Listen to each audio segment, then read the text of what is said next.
Salut tout le monde, dans cette vidéo je vais analyser l'action Nike, donc d'abord je vais déterminer si l'entreprise est de qualité ou non, et ensuite je déterminerai sa valeur intrinsèque pour savoir à quel prix je suis prêt à l'acheter et si le prix actuel m'intéresse. Donc on voit que le cours s'est bien effondré depuis l'envolée qu'il y a eu pendant le Covid, et on est revenu au niveau de juste avant le Covid, donc vers les 100 $, et donc on va voir si ça ouvre une opportunité ou pas.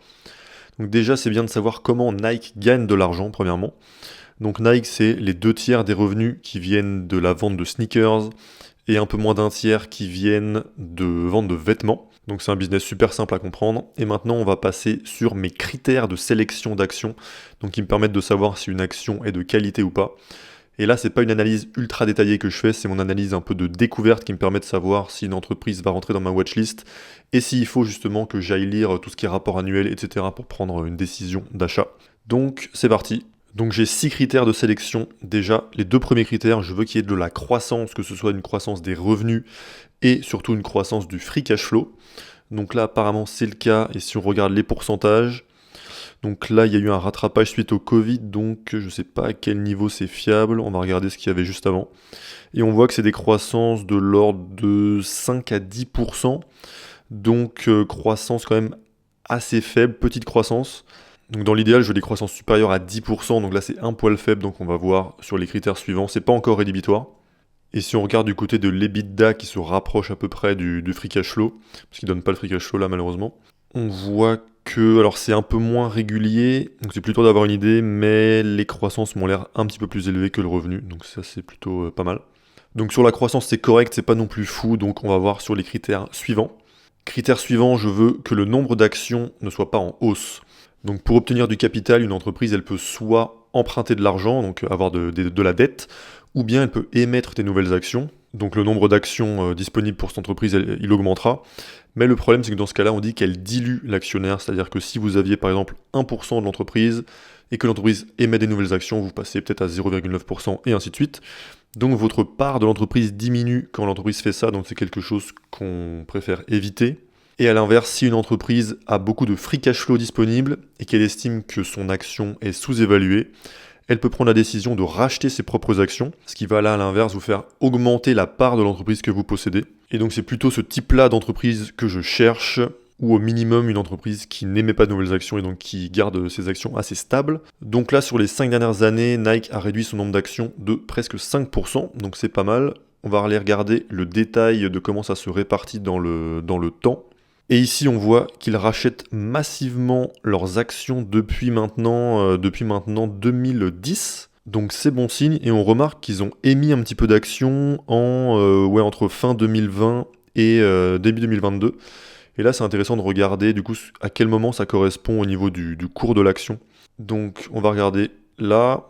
Et on voit que le moment où ils ont émis un petit peu d'actions, ça correspond au moment où l'action était assez plus haut. Ça veut dire qu'ils estimaient sûrement qu'à ce moment-là, l'entreprise était surévaluée et que donc c'était une manière plutôt rentable pour eux d'obtenir du cash. Et ensuite, ils se sont remis à racheter des actions. Donc pour moi, c'est plutôt signe d'une bonne allocation de capital. Donc ça, c'est un point qui est validé. Ensuite, critère suivant, qui est peut-être le plus important, c'est le return on equity, donc le ROE moyen des 5 dernières années. Et je veux qu'il soit minimum de 15%, et là il est de 36%, donc c'est très élevé, et ça c'est signe d'un moat, donc d'un rempart concurrentiel. On va aller vérifier comment ça se répartit dans le temps aussi, au cas où ce soit une anomalie. Et on voit que c'est pas une anomalie, donc ils ont un ROE qui est élevé depuis très longtemps, il était déjà à 20% en 2010, et il est en croissance assez constante, sauf un creux en 2018, donc je sais pas ce qui s'est passé en 2018. Mais c'est remonté direct à 40-50%, ensuite un creux dû au Covid, et puis c'est remonté, et aujourd'hui on est dans les 30%. Donc ça c'est un très bon ROE, ça veut dire qu'ils arrivent très bien à réinvestir leurs bénéfices et à investir l'argent des actionnaires. Donc c'est très bon signe, c'est peut-être le critère numéro 1 pour définir la qualité d'une entreprise. Et donc par exemple un ROE à 34%, ça veut dire que si l'entreprise réinvestit 100 €, elle va en tirer 34 € de plus. Et on considère qu'un ROE à partir de 15% c'est pas mal et à partir de 20% c'est très bien. Donc pour Nike c'est un critère totalement validé. Mais il y a un piège quand le ROE est élevé, c'est qu'on peut faire gonfler ce ROE en investissant via de la dette. Puisque le ROE ne prend en compte que l'argent investi via les actionnaires ou les bénéfices réinvestis, mais ne prend pas en compte la dette, Donc il faut vérifier si l'entreprise n'est pas trop endettée puisque ça augmenterait son niveau de risque. Donc là, je regarde en combien d'années de free cash flow l'entreprise peut rembourser sa dette. Et elle peut le faire en 1,6 ans et on considère que l'entreprise est en sécurité si elle peut faire en moins de 3 ans. Donc pas de danger de faillite pour Nike. Et mon dernier critère de qualité, ce sont les marges. Donc on va aller regarder ce que ça donne. Donc ici on a les 3 niveaux de marge. Donc d'abord la grosse margin. Ça c'est quand on prend le revenu, donc le chiffre d'affaires de l'entreprise, et qu'on déduit le coût de création des produits. Donc là typiquement sur des sneakers, ça va être le coût des matières, le coût aussi de payer les gens qui fabriquent concrètement les sneakers. Donc suite à ça, il leur reste en fonction des années entre 43 et 46%, ça fait des vagues mais sur une amplitude assez réduite. Donc pas de problème à ce niveau-là. Ensuite, l'operating margin, là c'est quand on prend donc le gross profit, donc ce qui reste après la grosse margin. Et cette fois-ci, on va enlever tout ce qui est dépenses de vente et marketing, dépenses de recherche et développement, dépenses administratives. Et il va nous rester donc un operating profit qui correspond à cette operating margin. Et là, on est en gros vers les 12%. Et ensuite, la net margin, c'est quand on enlève, il me semble, les taxes et aussi les plus-values latentes ou moins-values latentes s'ils ont des investissements. Et là, ils ont un niveau de marge d'à peu près, on va dire, 10% avec une baisse de 13 à 9% depuis 2021. Donc ça, typiquement, quand je ferai mon analyse plus poussée, donc après avoir lu les rapports annuels, etc., ce sera intéressant de comprendre pourquoi cette baisse depuis 2021, qui peut-être est la cause de la baisse du cours de l'action, sûrement même. Mais en tout cas, un niveau de marge de 10%, c'est pas mal, ça me convient, donc pour moi, ça remplit ce critère de qualité. Donc l'entreprise remplit tous mes critères de qualité quantitatifs, à part peut-être la croissance un petit peu faible, donc ça c'est à vérifier.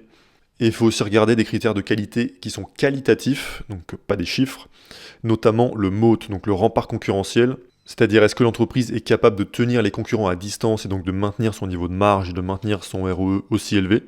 Et pour Nike, leur mot il est assez évident, c'est leur marque, donc une marque très très forte. On est beaucoup, je pense, quand on doit acheter des vêtements de sport, surtout des baskets, etc., à aller chez Nike par défaut sans même se poser la question de où aller les acheter. Pour moi, c'est une des marques les plus fortes actuellement dans le monde avec Apple, et je vois pas cette marque perdre en puissance à moyen terme en tout cas. Donc Nike, c'est une entreprise qui a l'air de super qualité, qui est dans ma watchlist et qu'il faut donc que j'étudie plus en détail quand je trouverai un petit peu de temps pour le faire. Et je vous en ferai donc une vidéo. Et maintenant, on va passer à la valorisation. Donc je vais déterminer à quel prix je pourrais être intéressé pour acheter l'action aujourd'hui. Et si le prix actuel est intéressant. Donc d'abord, il faut que je trouve le free cash flow par action le plus récent de l'entreprise. Donc je l'ai trouvé ici, Guru Focus le donne, donc 3,12 $. Et d'ailleurs, on voit qu'il a un petit peu baissé ces derniers temps. Donc, ils étaient à 3,70 pour l'année 2021 et 2,75 pour l'année 2022. Donc là, a priori, ça remonte. Donc, ce sera intéressant aussi d'aller voir pourquoi ces variations de free cash flow et de free cash flow par action. Et d'ailleurs, pour les personnes qui ont déjà vu certaines de mes vidéos mais qui n'ont pas vu la toute dernière, j'ai légèrement changé mon process, puisqu'avant je me basais juste sur le free cash flow et pas sur le free cash flow par action. Mais du coup, ça me faisait avoir des estimations des résultats trop pessimistes pour les entreprises qui ont tendance à racheter leurs propres actions. Donc voilà, maintenant j'utilise plutôt le free cash flow par action. Et ensuite, on va devoir faire deux estimations, donc la croissance moyenne annuelle de ce free cash flow par action sur les 10 prochaines années. Malheureusement, les données passées sont toujours un petit peu faussées par la période Covid qu'on a eue, vu que c'était il y a encore seulement 3 ans ou 2 ou 3 ans. Donc j'ai plutôt regardé les estimations des analystes et ils ont l'air de prévoir plutôt une croissance de l'EPS, donc Earnings Per Share ou Free Cash Flow par action, c'est en général assez similaire, de 12,8%. Donc dans mon cas, je vais mettre 12%, donc un petit peu en dessous, pour être légèrement pessimiste. Et maintenant, je dois estimer le ratio de valorisation que l'entreprise aura dans 10 ans. Donc son price sur free cash flow, donc à peu près équivalent au PE ratio. Donc l'année dernière, en 2022, ils avaient un PE de 42, moyenne sur les 5 ans de 49 et moyenne sur les 10 ans de 40. Donc ça, c'est des PE super élevés qui sont sûrement dus à la popularité de la marque. Et puis c'est une marque B2C, donc tout le monde connaît. Ils peuvent pas passer sous les radars comme pas mal d'entreprises B2B. Donc c'est sûr que je vais pas prendre des PI de ce niveau-là, puisque ça me donne aucune marge de sécurité. Donc je vais aller regarder ce qu'ils ont eu comme PE ratio historiquement en détail. Donc là, dernièrement, ils sont plutôt autour des 30, mais ce qui est encore un petit peu élevé. Et auparavant, donc avant le Covid, ils étaient plutôt vers les 20-25, ce qui me paraît plus correct. Après, ça me paraît normal que Nike ait un peu un premium, donc un ratio de valorisation plus élevé que la moyenne. Donc on considère qu'en général la moyenne c'est 15, puisque c'est justement une marque forte, un ROE élevé, etc. Donc une entreprise de qualité. Et donc les entreprises de qualité méritent des ratios plus élevés, mais donc pour Nike, je vais plutôt mettre 20. Et donc là, j'obtiens les prix auxquels il faudrait que j'achète l'action pour obtenir tel ou tel retour sur investissement annuel. Dans l'hypothèse évidemment où ces estimations sont vraies, elles peuvent ne pas se produire du tout comme ça. L'avenir peut se dérouler mieux ou l'avenir peut se dérouler moins bien. Mais on est obligé de faire des estimations en étant un petit peu pessimiste justement pour avoir une marge de sécurité au cas où soit on se trompe, ou alors même si on ne s'est pas trompé, si l'avenir se déroule moins bien que prévu. Donc aujourd'hui l'action est à 102 $.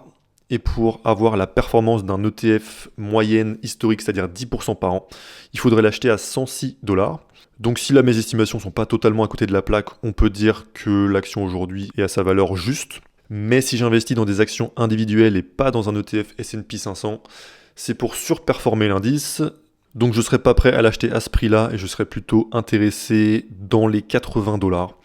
Donc on n'est pas si loin à voir comment ça se déroule dans l'avenir. Et si mes estimations ici changent suite à mon analyse plus poussée. Et je suis en train de développer un site qui permettra de gagner du temps dans l'analyse des entreprises et de reproduire le process que vous venez de voir.